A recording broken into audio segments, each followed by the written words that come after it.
ఈరోజు హైడ్రా అధికారుల నేతృత్వంలో నూతనంగా రాష్ట్ర ప్రభుత్వం ఏర్పాటు చేసిన ఒక సంస్థ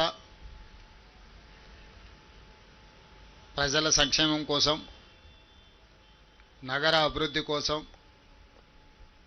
మన పూర్వీకులు మనకిచ్చిన సంస్కృతిని కాపాడడంలో భాగంగా ఏర్పాటు చేసిన హైడ్రా సంస్థ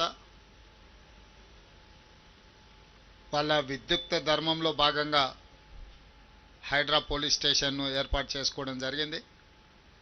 ఈరోజు ఆ హైడ్రా పోలీస్ స్టేషన్ ప్రారంభోత్సవ కార్యక్రమంలో నాతో పాటు నగర మేయర్ గద్వాల విజయలక్ష్మి గారు, రాజ్యసభ సభ్యులు అనిల్ కుమార్ యాదవ్ గారు, శాసన మండలి సభ్యులు అద్దంకి దయాకర్ గారు, డిప్యూటీ మేయర్ శ్రీలత శోభన్ రెడ్డి గారు, special chief secretary home Ravi Gupta గారు, అదేవిధంగా హైడ్రా కమిషనర్ రంగనాథ్ గారు, ఇతర అధికారులు, అదేవిధంగా మున్సిపల్ సెక్రటరీ ఇలంబర్తి గారు, పోలీస్ శాఖ అధికారులు, మున్సిపల్ శాఖ అధికారులు, విద్యుత్ శాఖకు సంబంధించిన అధికారులు, ఇతర ప్రభుత్వ అధికారులందరూ కూడా ఈ కార్యక్రమంలో పాల్గొని రాష్ట్ర ప్రభుత్వం ఒక మంచి ఆలోచనతోని ఈ నగర ప్రజలకు 450 సంవత్సరాలు కలిగిన ఈ నగరాన్ని పరిరక్షించడానికి,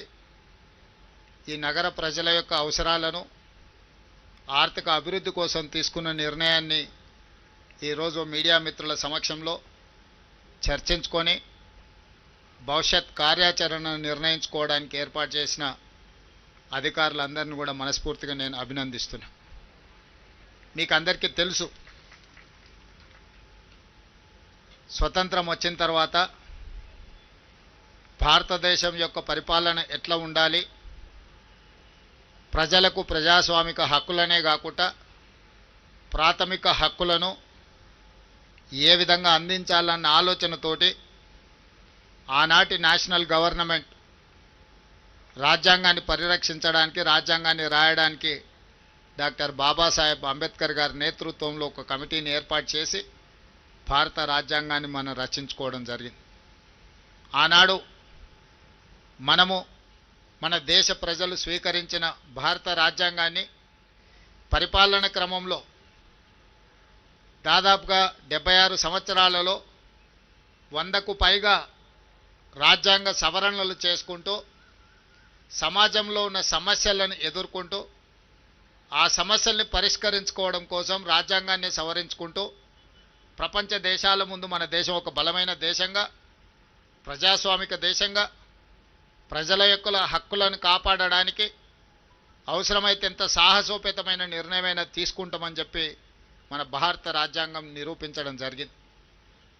మరి మనము రాజ్యాంగాన్ని సవరించుకొని ప్రజలకు ఒక మంచి పరిపాలన అందించాలని పారదర్శకమైన విధానాలతో ముందుకు వస్తున్నప్పుడు తెలంగాణ రాష్ట్రంలో మన పరిపాలనలో అవసరమైన మార్పులను తీసుకురావాల్సిన బాధ్యత పాలకులుగా మా మీద ఉన్నదని నేను భావించిన. ఆనాడు కులీ కుతుబ్ షాయిలు కావచ్చు, నిజాం సర్కార్ కావచ్చు, ఆ తర్వాత స్వతంత్ర భారతదేశంలో ఒక ప్రత్యేక రాష్ట్రంగా ఉన్న హైదరాబాద్ రాష్ట్రం కావచ్చు, ఉమ్మడి ఆంధ్రప్రదేశ్ రాష్ట్రం కావచ్చు, ఈనాడు తెలంగాణ రాష్ట్రం కావచ్చు, చాలామంది ముఖ్యమంత్రులుగా బాధ్యతలు నిర్వహించారు. వాళ్ళందరూ కూడా వివిధ సందర్భాలలో రాష్ట్రానికి అవసరమైన చట్టాలను, శాసనాలను చేసుకుంటూ వచ్చారు.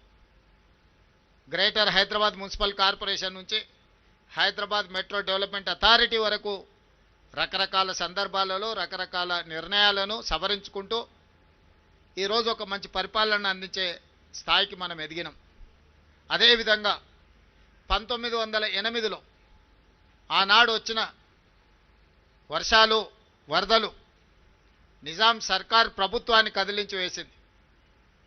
నిజాం కకావికలమైపోయిన హైదరాబాదు నగరాన్ని చూసి బోరున విలపించి ఈ వరదలను, ఈ మానవాళి యొక్క నాశనాన్ని నివారించాలి, నిలువరించాలని ఒక గొప్ప ఆలోచన చేసి 1908లో వచ్చిన వరదలో వేలాది మంది ప్రజలు ఆనాటి హైదరాబాద్ రాష్ట్ర పౌరులు చనిపోతే నిజాం ఒక గొప్ప ఆలోచన చేసి మోక్షగుండం విశ్వేశ్వరయ్యను ప్రపంచంలోనే టెండర్లు పిలిచి ఈ వరదలను నియంత్రించడానికి నిలువరించడానికి హైదరాబాదు నగరాన్ని సుందరీకరించడానికి ఒక గొప్ప ఆలోచన చేసి వారు అడుగు ముందుకేశారు. 1908లో వారు మొదలుపెట్టిన మోక్షగుండం విశ్వేశ్వరయ్య అందించిన ఒక గొప్ప కట్టడాలే ఈరోజు మూసీ నది, అదేవిధంగా ఉస్మాన్ సాగర్, హిమాయత్ సాగర్. ఎక్కడో వికారాబాదులో పుట్టే మూసీ నది, ఈసా నదులను, రంగారెడ్డి జిల్లా నుంచి వచ్చే ఈసా నదులను, ఈ నదులను ఒడిసి పట్టాలి, ఈ నీళ్లు వరదగా మారొద్దు, ఈ వరద ప్రజల ప్రాణాలు తీయొద్దన్న ఆలోచనతోటి ఆనాడు కోట్ల రూపాయలు ఖర్చు పెట్టి నిజాం ప్రభువులు నిర్మించిన ఉస్మాన్ సాగర్, హిమాయత్ సాగర్తో పాటు ఈరోజు మూసీ అని మనం చెప్పుకునే పురాణాపూల్ బ్రిడ్జ్ నుంచి మొదలు పెడితే ఈరోజు ఉస్మానియా హాస్పిటల్ కావచ్చు, హైకోర్టు కావచ్చు, ఉస్మానియా యూనివర్సిటీ కావచ్చు, ఇవాళ చెప్పుకుంటూ వెళ్తే హైదరాబాదు నగరంలో గొప్ప గొప్ప నిర్మాణాలు ఆనాడు నిజాం సర్కార్ ఒక గొప్ప పరిపాలనకు దర్పంగా మనకు నిర్మించి అందించడం జరిగింది. కులీ కుతుబ్ షాయిలో నిర్మించిన చార్మినార్ నుంచి మొదలు పెడితే ఈనాటి హైటెక్ సిటీ వరకు వివిధ సందర్భాలలో మన నగరాన్ని మనం పునరుద్ధరించుకుంటూ అభివృద్ధి చేసుకుంటూ ముందుకు వెళ్ళినాం. అయితే చరిత్రలో చాలాసార్లు ప్రజలు నగరానికి వలస వచ్చినా కొద్దిగా మన పూర్వీకులు మనకు సాంప్రదాయబద్ధంగా అందించిన ప్రాంతాలను వదిలేసి కొత్త కొత్త ప్రాంతాలను అభివృద్ధి చేసుకుంటూ వెళ్తున్నాం. ఓల్డ్ సిటీ అంటే మనకు సంబంధం లేదన్నట్టు, లేకపోతే పాత నగరం అంటే అదేదో వెనుకబడిన నగరంగా మనం ఆలోచన చేస్తూ కొత్తగా నగరాన్ని విస్తరించుకుంటూ ముందుకు వెళ్తున్నాం. ఇది కొంత కాలం తర్వాత మనకున్న సంపద ఏదైతే ఉన్నదో, సహజ వనరుల సంపద కావచ్చు, లేకపోతే పూర్వీకులు మనకు అందించిన గొప్ప కళాఖండాలు, గొప్ప గొప్ప కట్టడాలు కావచ్చు, కాలగర్భంలో కలిసిపోతాయి. అందుకే నేను ఆలోచన చేసి మన నగరాన్ని పునరుద్ధరించుకోవాలి. ఇది ఓల్డ్ సిటీ కాదు, ఇది ఒరిజినల్ సిటీ. ఈ సిటీని పునరుద్ధరించుకోవాలి, దీన్ని కాపాడుకోవాలని ఆలోచన చేసి ఈరోజు వివిధ శాఖల మధ్యలో సమన్వయం లేదు. ఈరోజు ఇక్కడ చాలామంది పోలీస్ అధికారులు, పోలీస్ డిపార్ట్మెంట్లో మనం యాంటీ కరప్షన్ బ్యూరోని తెచ్చుకున్నాం, విజిలెన్స్ అండ్ ఎన్ఫోర్స్మెంట్ని తెచ్చుకున్నాం, సిఐడిని తెచ్చుకున్నాం. ఈ విధంగా రకరకాలుగా ఆక్టోపస్ తీసుకొచ్చుకున్నాం, ఎస్ఐబి తీసుకొచ్చుకున్నాం. ఇవన్నీ కూడా ఒకేసారి 1956లో ఉమ్మడి రాష్ట్రంగా ఏర్పడ్డ రోజు మనం నిర్ణయాలు తీసుకోలేదు. ఎట్లెట్లా మన అవసరాలు, మన పరిస్థితులు, ప్రజలకు ఏ విధంగా మనము పరిపాలనను అందుబాటులోకి తీసుకురావాలని ఆలోచన చేసినప్పుడు ప్రతి సందర్భంలో కొన్ని కొత్త శాఖలను మనం నిర్ణయం తీసుకుంటూ కొత్త శాఖలను ఏర్పాటు చేసుకుంటూ పరిపాలనను బలోపేతం చేసినాం. అందుకే ఈరోజు మున్సిపల్ శాఖ కావచ్చు, ఎలక్ట్రిసిటీ డిపార్ట్మెంట్ కావచ్చు, ఇరిగేషన్ డిపార్ట్మెంట్ కావచ్చు, పోలీస్ డిపార్ట్మెంట్ కావచ్చు, ఇట్లా చాలా శాఖల మధ్యలో సమన్వయ లోపం వల్ల సమస్య వచ్చినప్పుడు ఎవరి సమస్యను పరిష్కరించాలి, ఎవరి సమస్యను ముందుగాల వెళ్ళాలి అనే దాంట్లో కూడా కొంత ఇబ్బందులు ఏర్పడుతున్నాయి. వీటన్నిటిని నేను ముఖ్యమంత్రిగా పదవి చేపట్టిన తర్వాత మున్సిపల్ శాఖ నా దగ్గరనే ఉండడం, ఈ నగరం యొక్క అభివృద్ధి మీద ప్రత్యేకమైన దృష్టి పెట్టాలని ఆలోచన చేసినప్పుడు శాఖల మధ్య సమన్వయం ముఖ్యమంత్రిగా నేను చెప్పినా కూడా సరైన విధంగా మనం ఆశించిన మేరకు ఫలితాలు రాలేదు. అందుకే అధికారులతోని అదేవిధంగా అనుభవజ్ఞులతో నేను మాట్లాడినా దీనికి పరిష్కారం ఏంది అని.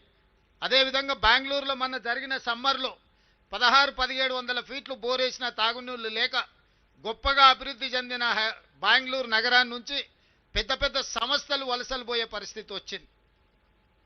బెంగళూరు ప్రకృతి పరంగా చాలా గొప్పగా ఉంటుంది, కానీ మొత్తం కాంక్రీట్ జంగులు అవ్వడం వల్ల, అక్కడ చెరువులను పరిరక్షించుకోకపోవడం వల్ల, నీటి నిల్వలను ఒడిసి పట్టుకోకపోవడం వల్ల బెంగళూరు నగరము దాదాపుగా మొన్నటి ఎండాకాలంలో తాగడానికి నీళ్లు లేక విలవిలలాడి బెంగళూరు నగరంలో ఉన్న ప్రజలు వలసపోయే పరిస్థితి వచ్చింది. అదేవిధంగా ముంబైలో చిన్న వర్షం వస్తే అతలాకుతలం అయిపోయే పరిస్థితి వచ్చింది. అక్కడ ఏ సంస్థలు పనిచేయలేని పరిస్థితి. మీకు అందరికీ తెలుసు, చెన్నైలో వరదలు వస్తే 2 ఫ్లోర్లు 3 ఫ్లోర్లు నగరమంతా మునిగిపోయే పరిస్థితి. అదేవిధంగా ఢిల్లీ కాలుష్యంతో పార్లమెంటే కాదు, ప్రభుత్వ పాఠశాలలే కాదు, ప్రభుత్వ కార్యాలయాన్ని కూడా సెలవులు పెట్టే పరిస్థితి. ఈ దేశాన్ని పరిపాలించే ప్రధానమంత్రి, హోంమంత్రి, అన్ని శాఖలు, ప్రపంచ దేశాల పట్ల నిర్ణయాలు తీసుకునే ఢిల్లీ నగరం ప్రకృతి వల్ల, ప్రకృతిని మనం కాపాడకపోవడం వల్ల, కాలుష్యాన్ని నియంత్రించకపోవడం వల్ల పార్లమెంటు నుంచి పాఠశాలల వరకు సెలవులు ప్రకటించుకునే పరిస్థితి వచ్చిందంటే ఇది ప్రకృతి తప్పిదం కాదు, మానవ తప్పిదం. మనం చేయాల్సిన ఆలోచనలు, తీసుకోవాల్సిన నిర్ణయాలు సరైన సమయంలో తీసుకోకపోవడం వల్ల ఈరోజు ఢిల్లీ నగరం కావచ్చు, ముంబై కావచ్చు, బెంగళూరు కావచ్చు, చెన్నై కావచ్చు, కల్కట్టా కావచ్చు, ఈ మెట్రోపాలిటన్ సిటీస్ అన్ని కూడా ఈరోజు నివసించడానికి యోగ్యంగాని నగరాలుగా మారుతున్నాయి. ఇది మన కళ్ళ ముందు కట్టినట్టుగా మన కళ్ళ ముందే కనిపిస్తుంది. ఇంత ఉపద్రవం ముంచుకొస్తున్నా ఆ ఉపద్రవం నుంచి మనము గుణపాఠం నేర్చుకోకపోతే, ఆ గుణపాఠం నుంచి మనము దాన్ని పాఠంగా స్వీకరించకపోతే రేపు హైదరాబాదు నగరం కూడా ఈ 4-5 నగరాలతో పాటు 6వ నగరంగా వాటి సరసన చేరే పరిస్థితులు ఉన్నాయి. అందుకే రాష్ట్ర ప్రభుత్వం ఆలోచన చేసి ఎవరు ఏమనుకున్నా సరే, ఎవరు ఎలాంటి విమర్శలు చేసినా సరే నియంత్రించదలుచుకున్నాం, నిలువరించదలుచుకున్నాం, అవసరమైతే నిర్మూలించదలుచుకున్నాం ఆక్రమణదారులను. అందుకే ఈరోజు హైడ్రాన్ ఏర్పాటు చేసినాం. హైడ్రా అంటే కేవలం ఏదో పేదోళ్ళ ఇల్లు కూలగొట్టడానికి పెట్టినట్టుగా కొంతమంది చిత్రీకరిస్తున్నారు. నాకు ఆశ్చర్యం కలుగుతుంది. వాళ్ళ ఆలోచనలు, వాళ్ళ విధానం, వాళ్ళు ఏం చేయదలుచుకున్నారు. ప్రకృతి విధ్వంసం జరిగినా పర్వాలేదు, హైదరాబాదు నగరం కుప్పగూలినా పర్వాలేదు, ఈ నగరం కాలుష్య నగరంగా మారి ఇక్కడ ఉండే ప్రజలు వలసపోయి పారిపోయినా పర్వాలేదనే ఒక కుట్ర, కసి, కడుపు మంట వాళ్ళ మాటల్లో కనిపిస్తుంది. అందుకే ఈరోజు హైడ్రా అనేది కేవలం కూలగొట్టడానికి కాదు, నిర్మాణాలు చేయడానికి, ఆక్రమించుకున్న వాళ్ళని నియంత్రించడానికి ఎంత గొప్పవారైనా ఖచ్చితంగా చట్టం ముందు సమానులే అని నిరూపించడానికి ఈరోజు తీసుకొచ్చినాం. ఈరోజు మీకు అందరికీ తెలుసు, ఇవాళ Hyderabad disaster response and assets protection agency, దీంట్లో డిజాస్టర్ మేనేజ్మెంట్ ఉంది, అసెట్ ప్రొటెక్షన్ ఉంది, ప్రతి ఒక్క పని ఇందులో ఉన్నది. ఈ డిజాస్టర్ మేనేజ్మెంట్లో మనకు అకాల వర్షాలు వచ్చినప్పుడు వరదలు వస్తున్నాయి. చిన్న వర్షం వస్తే హైదరాబాదు నగరం రోడ్ల మీద నీళ్లుండి గంటల కొద్ది ట్రాఫిక్ ఆగిపోతుంది. సామాన్య ప్రజలు ఎంతో ఇబ్బందికి గురవుతున్నారు. ఈ మధ్యకాలంలో వర్షాలు, వరదలు వచ్చినప్పుడు ఇళ్లకు నీళ్ళు వచ్చి 2 ఫ్లోర్లు నీళ్ళు వచ్చి జీవితకాలం కష్టపడి సంపాదించుకున్న తిను బండారాల నుంచి ఉప్పు, పప్పు, బెల్లం, చింతపండు నుంచి మొదలు పెడితే వాళ్ళు కొనుక్కున్న టీవీలు, సైకిల్ మోటార్లు, లేకపోతే పిల్లల చదువులు, పిల్లల సర్టిఫికెట్లు, కట్టు బట్టలతో సహా నీళ్ళల్లో మునిగిపోయి పేదలకు అన్యాయం జరిగింది. ఆనాడు కుటుంబానికి 10,000 ఇస్తామని అన్నారు. 10 లక్షల ఆస్తి నీళ్ళల్లో మునిగిపోయి కన్నీరు మున్నీరైతున్న కుటుంబాలకు 10,000 రూపాయలు ఏ మూలకు సరిపోతాయి ఆలోచన చేయండి. ఇంతకుముందే మన వాళ్ళు చూపించారు. చివరికి ఆనాడు నిజాం కట్టిన ఉస్మానియా హాస్పిటల్, లక్షలాది మంది పేదలకు వైద్యాన్ని అందించే ఉస్మానియా హాస్పిటల్ చిన్న వర్షం వస్తే వరదల ఉస్మానియా హాస్పిటల్ మునిగిపోయింది. ఇవాళ కాలనీలే నీళ్ళల్లో మునిగిపోతున్నాయి. మరి వీటన్నిటి నుంచి ప్రజల్ని కాపాడాల్సిన బాధ్యత ఈ ప్రభుత్వానికి లేదా? ఈరోజు రోడ్ల మీద చిన్న గాలి వస్తే ఆ గాలికి చెట్లన్నీ ఇరిగి రోడ్ల మీద పడుతున్నాయి, కరెంటు స్తంభాలన్నీ ఇరిగిపోయి పడుతున్నాయి, కరెంటు పునరుద్ధరించలేని పరిస్థితి, కాలనీలకు రోజుల కొద్దీ కరెంటు ఇవ్వలేని పరిస్థితి. ఇదే కాదు, బలవంతులు గేటెడ్ కమ్యూనిటీ అనో లేకపోతే రాజకీయంగా పెద్దలం అనుకున్నోళ్ళు చిన్న చిన్న బస్తీల రోడ్లకు గోడలు అడ్డం కట్టి పేదవాళ్ళు మా కాలనీల వైపే రావద్దు, చూడొద్దు అన్నట్టుగా వాళ్ళు అధికారాన్ని అడ్డం పెట్టుకొని ఈరోజు పేదలకు ఇబ్బంది కలిగిస్తున్నారు. అందుకే వీటన్నిటిని పరిష్కరించడానికి ఈరోజు హైడ్రా కూలగొట్టడానికే ఉంది అని అపోహలు ఏవైతే కల్పిస్తున్నారో, హైడ్రా అనేది ఈరోజు వర్షాలు వస్తే నిమిషాల మీద రోడ్ల మీద కూలిన చెట్లను అడ్డు తొలగిస్తున్నారు. నిమిషాల మీద మీకు కట్టైన మీ కాలనీలకు రాని కరెంటును పునరుద్ధరించే పని చేస్తున్నారు. రోడ్ల మీద నిలబడ్డ నీళ్లను ముందుగానే టెక్నాలజీ వాడి ఏ ప్రాంతంలో 5-6 గంటల తర్వాత ఒక రోజు ముందే ఎక్కడ వర్షం అత్యధికం ఉంది అని అంటే ఆ ఏరియాలో హైడ్రా సిబ్బంది అందరూ సంసిద్ధంగా ఉండి ట్రాఫిక్ను స్ట్రీమ్ లైన్ చేయడమే కాదు, వరదలు వస్తే ఎట్లా ఎదుర్కోవాలి, బురదలో ఎవరైనా చిక్కుకుంటే వాళ్ళని ఎట్లా కాపాడాలి అనే ప్రణాళికలు కూడా ఈరోజు హైడ్రా సిబ్బంది నిరంతరం పనిచేస్తారు.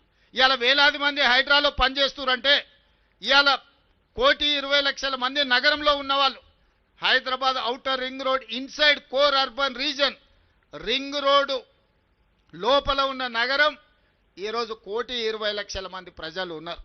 940 చెరువులు ఉంటే 491 చెరువులు కబ్జాలు గురైపోయినాయి. పెద్ద పెద్ద నాలాలు ఉంటే నాలాలన్నీ మూసుకుపోయినాయి. రోడ్ల మీద ఆక్రమణల గురించి నేను చెప్పాల్సిన పని లేదు. నేను ఈరోజు పౌరులను అడుగుతున్నా, ఈరోజు ట్రాఫిక్ జామ్లకు ఈరోజు రోడ్లను ఆక్రమించుకున్న వాళ్ళు కాదా? ఈరోజు మీరు రోడ్ల మీద గంటల కొద్దీ చిన్న వర్షం వచ్చినా ఆగుతున్నారు అంటే నాలాలను ఆక్రమించుకొని అక్రమ నిర్మాణాలు చేపట్టడం వల్ల మీరు ఇబ్బంది పడుతున్నారు కదా. ఇవాళ విలాసవంతమైన వాటర్ వ్యూ అని లేకపోతే లేక్ వ్యూ అని అపార్ట్మెంట్స్ కట్టుకున్న వాళ్ళు పోయి డైరెక్ట్గా చెరువులో కడుతురు. గండిపేట హిమాయత్ సాగర్ లాంటి చెరువులల్లా కట్టినోళ్ళు ఈరోజు వాళ్ళ ఫామ్ హౌస్ల డ్రైనేజీ తీసుకెళ్ళి తాగునీళ్ళలో కలుపుతున్నారు. ఇదంతా అధికార దుర్వినియోగం కదా? దీన్ని నియంత్రించాల్సిన బాధ్యత లేదా? ఎవరు అడగకుండా ఉంటే ఇంకా భవిష్యత్తులో ఉన్నాయన్నీ మూసుకపోతే ఇవాళ ఆ నీళ్లు ఎక్కడికి వెళ్ళాలి? నీళ్లు నిలవడానికి చెరువులు ఉన్నాయి, చెరువులకు నీళ్లు వెళ్ళడానికి నాలాలు ఉన్నాయి, ప్రజలు ప్రయాణించడానికి రోడ్లు ఉన్నాయి. ప్రజలు ప్రయాణించే రోడ్లను ఆక్రమించుకుంటారు, నీళ్లు వెళ్లాల్సిన నాలాలను మూసేస్తారు, చెరువులను కబ్జా పెట్టుకుంటారు. ఇవాళ నీళ్ళు ఎక్కడికి వెళ్ళాలి? అందుకే ఆ నీళ్లు రోడ్ల మీదకి వస్తున్నాయి. రోడ్ల మీదకి వచ్చిన నీళ్లు మన ఇండ్లలోకి వస్తున్నాయి. మన ఇండ్లలోకి వచ్చిన నీళ్లు మన జీవితాలతోని చెలగాటమాడుతున్నాయి. అందుకే ఈరోజు హైడ్రా సంస్థని మనం ఏర్పాటు చేసి ప్రజల కోసం ఇవాళ మా హనుమంతరావు గారు బతుకమ్మ కుంట కోసం 25 ఏళ్ళు కొట్లాడి 25 ఏళ్లలో సాధించని బతుకమ్మ కుంటని ఇవాళ మనము గుంజుకొని ఇవాళ పునరుద్ధరిస్తున్నాం. రేపు బతుకమ్మ పండుగ బతుకమ్మ కుంటల్నే చెయ్యాలని అక్కడ నిర్మాణాలు చేస్తున్నాం. గొప్ప వ్యక్తులు, ప్రముఖ వ్యక్తులు మీకు తెలుసు హైటెక్ సిటీ ప్రాంతంలో ఆక్రమించుకుంటే ఆ చెరువుల ఆక్రమణలు తొలగించి ఇవాళ చెరువులను ఆహ్లాదకరంగా తీర్చిదిద్దే ప్రయత్నం చేస్తున్నాం. చెరువులను మేము కాపాడడం తప్ప, చెరువులలో నీళ్లు ఉంటేనే కదా ఈ నగరం యొక్క గ్రౌండ్ వాటర్ పెరిగేది. ఎవరైతే మూసీని ఆక్రమణల్ని ప్రోత్సహించిండ్రో, ఎవరైతే మూసీల అక్రమ నిర్మాణాలు చేపట్టినరో, ఎవరైతే చెరువులను ఆక్రమించుకున్నారో, ఎవరైతే నాలాలను ఆక్రమించుకున్నారో వాళ్ళకే హైడ్రా అంటే భయము, హైడ్రా అంటే కోపం. సామాన్య ప్రజలకు కోట్లాది మంది ఇతర ప్రాంతాల నుంచి ప్రతిరోజు 10 లక్షల మంది ఇతర ప్రాంతాల నుంచి హైదరాబాద్ నగరానికి వచ్చి పనులు చూసుకొని వెనక్కి వెళ్తున్నారు. గంటల కొద్దీ ట్రాఫిక్లో ఇరుక్కపోతే వాళ్ళ సమయమే కాదు వాళ్ళ పనులు కూడా వృధా అయిపోయే పరిస్థితి ఉంది కదా. ఇవాళ ఈ నగరాన్ని ఇట్లే కాలుష్యానికి వదిలేద్దామా? ఈ నగరాన్ని ఇట్లనే నిర్లక్ష్యానికి బలి చేద్దామా? మీరందరూ ఆలోచన చెయ్యండి. అందుకే ఈరోజు ఎవరు ఏమనుకున్నా సరే ఈరోజు ప్రజలకు అవకాశం ఇచ్చిండ్రు. ఈ అధికారంతో ప్రజలకు మేలు చెయ్యాలన్నదే మా ఆలోచన. ప్రజలకు ఉపయోగపడే నిర్ణయం కొంతమంది వ్యక్తులు కడుపు మంటతో మమ్మల్ని వ్యతిరేకించినా, మమ్మల్ని దూషించినా నేను పట్టించుకోదలుచుకోలేదు. ఇవాళ మీరు చూడండి, చెరువులను, నాలాలను, మూసీలను ఆక్రమించుకున్న పెద్దవాళ్ళను తొలగించి పేదవాళ్లకు ఒక మంచి జీవితాన్ని ఇవ్వాలని 2 బెడ్రూమ్ ఇండ్లు ఇచ్చినాం. ఇవాళ మూసీలో ఉన్న వాళ్ళని ప్రక్షాళన చేయడం ద్వారా ఇవాళ మన నగరానికి ఒక గొప్ప వరం. నేను ప్రపంచ దేశాలన్నీ తిరిగి చూసి వచ్చిన. న్యూయార్క్, న్యూజెర్సీ మధ్యలో హడ్సన్ రివర్ కావచ్చు, లేకపోతే లండన్లో థేమ్ రివర్ కావచ్చు, లేకపోతే సియోల్ నగరంలో ఉన్న రివర్ కావచ్చు, నిన్నగాక మన జపాన్లో నేను చూసి వచ్చిన రివర్ కావచ్చు, దుబాయ్లో కావచ్చు, వాళ్ళందరూ కూడా అంతెందుకు ఇక్కడ నమో గంగే లేకపోతే సబర్మతి రివర్ గుజరాత్లో ఈరోజు బీజేపీ వాళ్ళు యమునా నదిని పునరుద్ధరిస్తాం ఢిల్లీలో అంటారు. గుజరాత్ వాళ్ళు సబర్మతి రివర్ ఫ్రంట్ కట్టుకోవచ్చు, ఉత్తరప్రదేశ్లో గంగా నదిని పునరుద్ధరించుకోవచ్చు, ఢిల్లీ నగరంలో యమునా నదిని పునరుద్ధరిస్తామని చెప్తే అది గొప్ప మాటగా కొంతమందికి వినిపిస్తుంది. మరి మూసీ నదిని పునరుద్ధరించుకుంటే వచ్చే ఇబ్బంది ఏందని నేను అడుగుతున్నా. గొప్పగా మనం బతకాల్సిన అవసరం లేదా? ప్రపంచానికి మూసీ ఆనాడు 100 సంవత్సరాల క్రితం అద్భుతంగా మూసీని సుందరీకరించాడు నిజాం నవాబు. ఈరోజు మూసీ నది పరివాహక ప్రాంతంలో నిర్మించిన గొప్ప కట్టడాలను చూడండి, ఆ బ్రిడ్జ్లను చూడండి, ఆ నిర్మాణాల సంపద చూడండి. ఈరోజు కోటి ఉమెన్స్ కాలేజ్లో వీరనారి చాకలి ఐలమ్మ యూనివర్సిటీకి ఇచ్చిన బ్రిటిష్ రెసిడెన్సీని చూడండి. ఒక్క గొప్ప మన సంస్కృతిని మనకు అందించిన వీటన్నిటిని పునరుద్ధరించుకోవాల్సిన బాధ్యత మన మీద లేదా? మనం పునరుద్ధరించుకుంటామంటేనే వీళ్ళకు బాధ అయిపోతుంది, ప్రకృతిని కాపాడతామంటే వీళ్ళకు దుఃఖం వస్తుంది.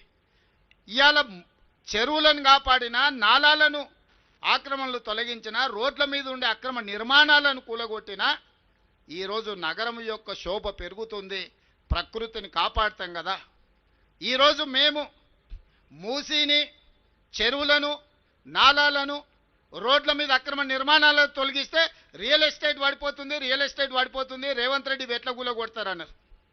సరేనయ్యా, మరి రియల్ ఎస్టేట్ పెంచుదామని 400 ఎకరాలు ఎవరికో ప్రైవేట్ కంపెనీకి కట్టబెడితే 20 ఏళ్ళు వీళ్ళు వానికి అప్పచెప్తే 20 ఏళ్ళ తర్వాత నేను కొట్లాడి వెనకకి తెచ్చి ఒక పెద్ద ఐటీ పార్కును డెవలప్మెంట్ చేస్తే లేదు ఇక్కడ ప్రకృతిని కాపాడాలి, ఇక్కడ చెట్టు ఉంది, పుట్టు ఉంది, పాము ఉంది, పిట్ట ఉంది, పాములు ఎట్లా బతుకుతాయి, పిట్టలు ఎట్లా బతుకుతాయని ఈరోజు ఆ 400 ఎకరాలను అడ్డుకుంటారు. అసలు మీ బాధ ఏంది? చెరువులను కాపాడి మూసి ప్రక్షాళన చేసి నాలాల ఆక్రమణలు తొలగించి రోడ్లను తొలగిస్తే ప్రకృతిని కాపాడినట్టు కదా, ఈ నగరాన్ని సుందరీకరించినట్టు కదా. అక్కడికి పోయి అది చేస్తేనేమో రియల్ ఎస్టేట్ పడిపోతుంది అంటారు. ఇక్కడ పెద్ద పెద్ద పరిశ్రమలను తీసుకొచ్చి ఐటీ అండ్ ఫార్మా కంపెనీలను తెచ్చి లక్షలాది ఉద్యోగాలు ఇప్పించి వేల కోట్ల రూపాయల పెట్టుబడులు తీసుకొచ్చి ఒక ఇన్ఫర్మేషన్ నాలెడ్జ్ సెంటర్ని క్రియేట్ చేద్దాం ఒక 400 ఎకరాలలో అంటే లేదు ఇప్పుడు ప్రకృతి వాడిపోతుంది అంటారు. అంటే వాళ్ళ ఆలోచనలో ఉన్న ఒక విషం, కడుపు నిండా విషం నింపుకొని ఈ ప్రభుత్వాన్ని ముందుకు వెళ్ళనీయొద్దు, ప్రజలకు మేలు జరగనీయొద్దు అన్న ఆలోచన స్పష్టంగా ఇందులో కనిపిస్తుంది.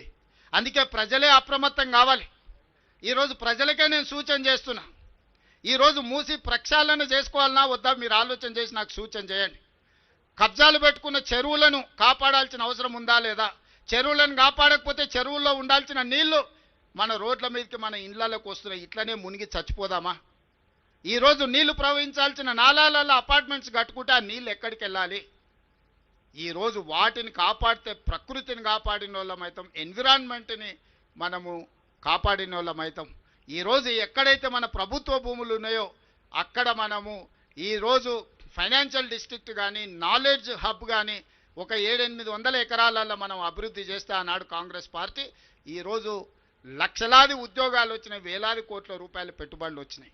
అందుకే ఈరోజు గచ్చిబౌలి ప్రాంతంలో ఉన్న 400 ఎకరాలు ప్రైవేట్ కంపెనీలకు ఇచ్చిన వెనక్కి తెచ్చినాం. ఈరోజు యూనివర్సిటీ నుంచి తీసుకోలే, ఐఎంజీ భారత అని ఒక ప్రైవేట్ కంపెనీకి ఇచ్చిన భూమి నేను కొట్లాడి సుప్రీంకోర్టు వరకు కేసు గెలిచి ఆ భూమిని వెనక్కి తెచ్చి ఒక ఐటీ హబ్ని క్రియేట్ చేస్తే ఇంటర్నేషనల్ ఇన్వెస్ట్మెంట్స్ 2,28,000 కోట్ల రూపాయలు తీసుకొచ్చిన నేను సంవత్సరంన్నర లోపల దావోస్ ఇన్వెస్ట్మెంట్స్కి వెళ్ళి వరల్డ్ ఎకనామిక్ ఫోరంలో ఈ రాష్ట్రానికి మన ప్రాంతానికి 2,28,000 కోట్ల రూపాయల పెట్టుబడులు తీసుకొచ్చిన. మరి ఆ సంస్థలు నడవడానికి స్థలాలు ఇవ్వాల్సిన అవసరం లేదా? మన తెలంగాణలో చదువుకున్న యువకులకు లక్షలాది మందికి ఉద్యోగాలు ఇవ్వాలంటే పెట్టుబడులు తేవాల్సిన అవసరం లేదా? ఇవాళ ఐటీ రంగంలో లక్షలాది మంది పనిచేస్తారు, ఐటీ నిపుణులే కాదు, డ్రైవర్లు పనిచేస్తలేరా, వాళ్ళ దగ్గర పనిచేసే వాళ్ళు చేస్తలేరా? ఎంత పరోక్షంగా మనం సపోర్ట్ చేస్తున్నాం. ఇవాళ Ola, Uber, taxi, hotels, restaurants, చిన్న టీ బండి కొట్టు నుంచి మొదలు పెడితే ఐటీ ప్రొఫెషనల్ వరకు ఈ పెట్టుబడులు రావడం వల్ల ఈరోజు బతుకుతున్నారు. ఉద్యోగ ఉపాధి అవకాశాలు ఈరోజు మనం కల్పిస్తున్నాం. 400 ఎకరాలలో 1,00,000 ఉద్యోగాలు వచ్చి దాదాపుగా 50,000 కోట్ల రూపాయల పెట్టుబడులతోని ఈరోజు మనం అభివృద్ధి చేయాలనుకుంటే దాన్ని అడ్డుకుంటారు. ఒక పక్కన నేను రాబోయే రోజుల్లో మా అధికారులను మూసి పరివాహక ప్రాంతంలో ఏమీ లేనివాడు, ఏ విధంగా బతకడానికి అవకాశం లేనోడు ఆ మూసి మురికి కూపంలో మునిగి తేలుతున్నాడు. మూసిలో బతకాలని ఎవరు కోరుకోరు. ఆ దోమల బాధ, మూసి మురికి వాసన, ఇక్కడనే ఎంత వాసన వస్తుందో మీరు చూసిండ్రు కదా. మూసిలో ఎట్లాంటి నరక పరిస్థితులు ఉంటాయో మీరు ఆలోచన చేయండి. అంత నరకంలో బతకాలని ఏ పేదవాడైనా అనుకుంటాడా? ఈరోజు నేను అసెంబ్లీలో అడిగిన ప్రతిపక్షాలు, ఆ మూసిలో నివసిస్తున్న వాళ్ళకి ఏమి ఇద్దామో చెప్పండి. 5 లక్షలు ఇద్దామా, 10 లక్షలు ఇద్దామా, డబుల్ బెడ్రూమ్ ఇల్లు ఇద్దామా, 120 గజాల ప్లాట్ ఇద్దామా, ఇందిరమ్మ ఇల్లు ఇద్దామా? ప్రభుత్వం నుంచి ఒక 10,000 కోట్లు మూసిలో మురికిలో బతుకుతున్న పేదవాళ్ళకు ఒక మంచి జీవితాన్ని నుంచి ఒక మంచి వాళ్ళ పిల్లలకు మంచి పాఠశాలలు ఇచ్చి వాళ్ళకి చదువుకోవడానికి వసతులు ఇచ్చి వాళ్ళకు ఉద్యోగ ఉపాధి అవకాశాలు కల్పిద్దాం, కలిసి రండి అంటే రారు. మీరు అక్కడి నుంచి వాళ్ళని తరలించొద్దంటారు. మీరేమో జూబ్లీ హిల్స్, బంజారా హిల్స్లు, జన్వాడల లేకపోతే ఎర్రవల్లి ఫామ్ హౌజులలో విశాలమైన భవంతులలో మీరు ఏమో బతుకుతారు. వాళ్ళు మాత్రం మూసీల్నే ఆ మురికిలోనే మునిగి చావాలనా అని నేను అడ్డుకునే వాళ్ళని. ఇవాళ నరేంద్ర మోడీ గారు సబర్మతి రివర్ ఫ్రంట్ గుజరాత్లో కట్టుకుంటాడు. ఢిల్లీ బీజేపీ ప్రభుత్వం యమునా నది రివర్ ఫ్రంట్ కట్టుకుంటుంది ఢిల్లీలో. యోగి ఉత్తరప్రదేశ్లో గంగా నది ప్రక్షాళన చేస్తాడు. మరి తెలంగాణ ప్రజలు మూసి ప్రక్షాళన చెయ్యొద్దా? మోడీ గారు చేస్తే గొప్పెట్లా, తెలంగాణ ప్రభుత్వం చేస్తే తప్పెట్లా అని నేను అడుగుతున్నా. మీరు ఆలోచన చేయండి, ప్రజల్ని ఆలోచన చేయమంటున్నా నేను. ఇంకా రాజకీయ నాయకులు మారరు. వాళ్ళ నాయకులు చేస్తే గొప్ప, తెలంగాణ ప్రజలు చేస్తే తప్పు అనే విధానాన్ని ఈరోజు వాళ్ళు తీసుకున్నారు. అందుకే నేను ప్రజల్నే అడగదలుచుకున్నా.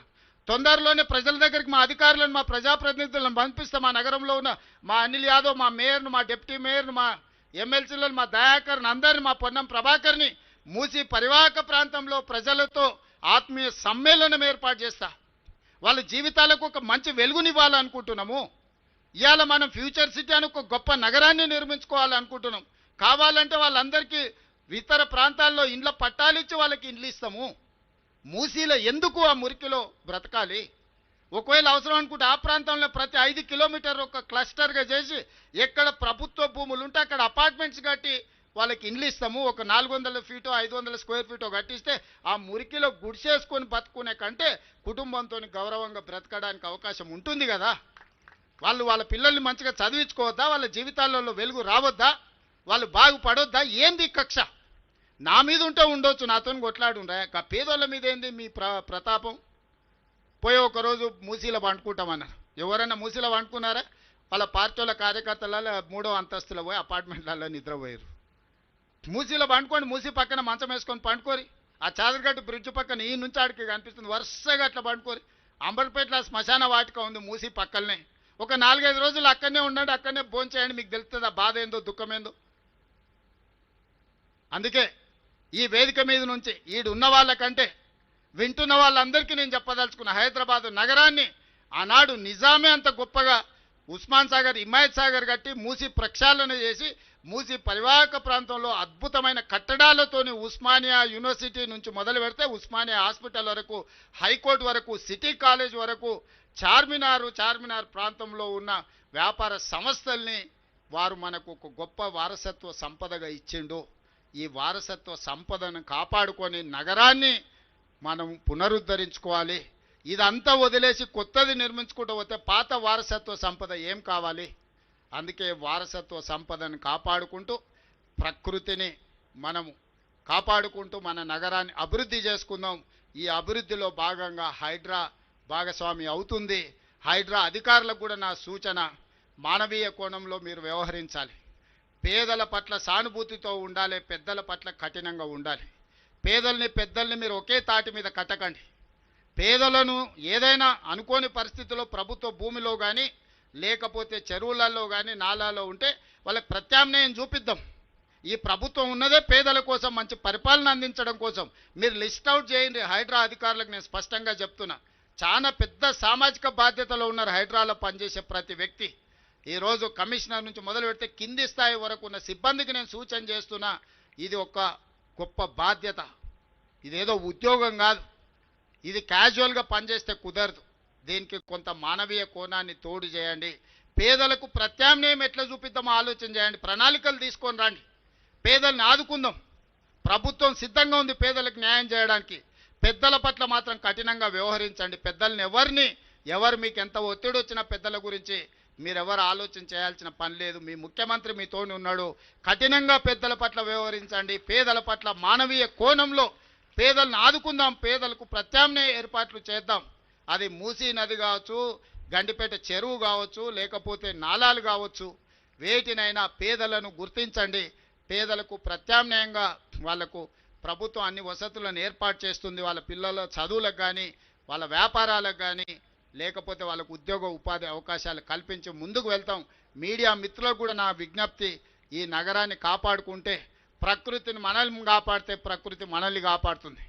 ప్రకృతిని మనం ఆక్రమించాలనుకుంటే, ప్రకృతిని చేపట్టాలి మనం అనుకుంటే, చెరబట్టాలి అనుకుంటే ప్రకృతి వైపరీత్యానికి మొత్తం బలైపోయే పరిస్థితి వస్తుంది. ఈ నగరానికి మళ్ళీ ఢిల్లీనో ముంబయో చెన్నై నగరంలాగా కాకుండా హైదరాబాద్ నగరాన్ని ఒక గొప్ప నగరంగా తీర్చిదిద్ది దీన్ని ముందుకు తీసుకువెళ్దామని చెప్పి తెలియజేస్తూ మీ అందరి దగ్గర సెలవు తీసుకుంటున్న ధన్యవాదాలు మిత్రులారా.